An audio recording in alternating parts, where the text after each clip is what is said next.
Brianna Lark was nothing if not curious, a trait sharpened by her 10 years of age. While other kids played on the outskirts, she felt the irresistible pull of the dark wood, a name whispered among the townsfolk like an incantation. Ignoring the warnings about vanishings and the eerie sounds that came from the trees, Brianna waited for a day when the sky was overcast, when the shadows felt long and deep.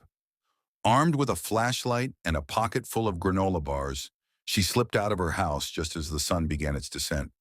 The air was thick with humidity, wrapping around her like a damp blanket as she stepped past the line where the safety of her backyard met the unknown world of the forest.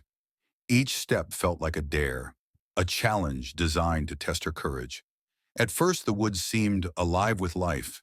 The rustling leaves whispered secrets she couldn't quite grasp, while the distant call of a crow echoed through the branches. But as she ventured deeper, the vibrant sounds grew muted, replaced by an unsettling silence that made her skin prickle. The trees stood tall and menacing, their trunks twisted and gnarled, as if they were sentinels guarding something hidden in the shadows.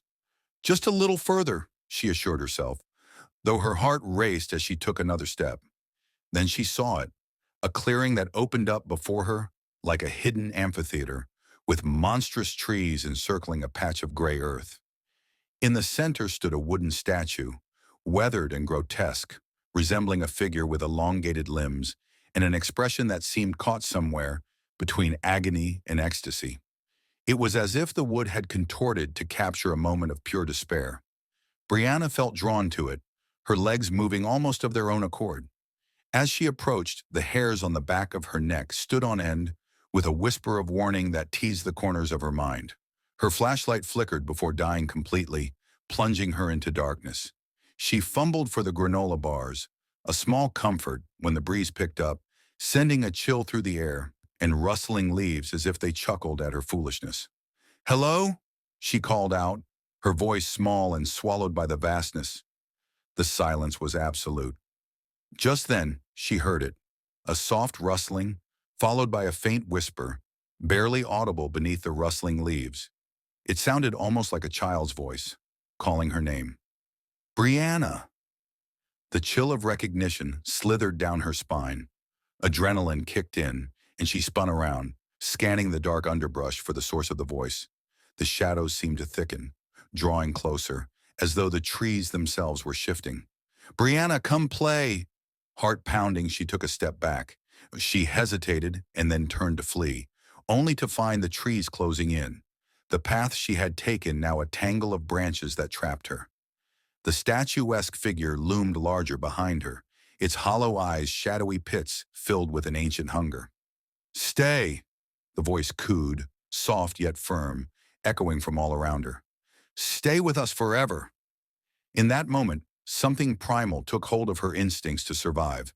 She fought through the trees, branches snagging at her clothing, sharp as knives, hell-bent on keeping her there. Panic surged as she clawed her way back toward the direction she thought was home. "Help! Me!" The voices rose, a cacophony of whispered sorrow that chased her, pulling at her heart. They were children. It had to be. Lost, searching for escape, ensnared in the forest's embrace. Suddenly, she broke through to the edge of the woods, breathless and wide-eyed. But the forest didn't let go easily. Tendrils of shadow seemed to reach out as she stumbled into the open air. Without looking back, she sprinted toward her home, heart racing, lungs burning, the whispers fading behind her. Yet a weight settled in her stomach like stone. Once safely within her room, Brianna collapsed onto her bed, soaked in sweat, clenching her pillow. She couldn't shake the chilling sensation that she wasn't alone, that the forest had witnessed her intrusion and would remember her name. Days passed and Brianna found it hard to share what she'd experienced. Who would believe such madness? Yet the whispers lingered in the edges of her thoughts, echoing like a distant lullaby. On the seventh night, she awoke to a familiar sound, soft, melodic, that same voice calling her through the murky shadows of her room. "Brianna, come play."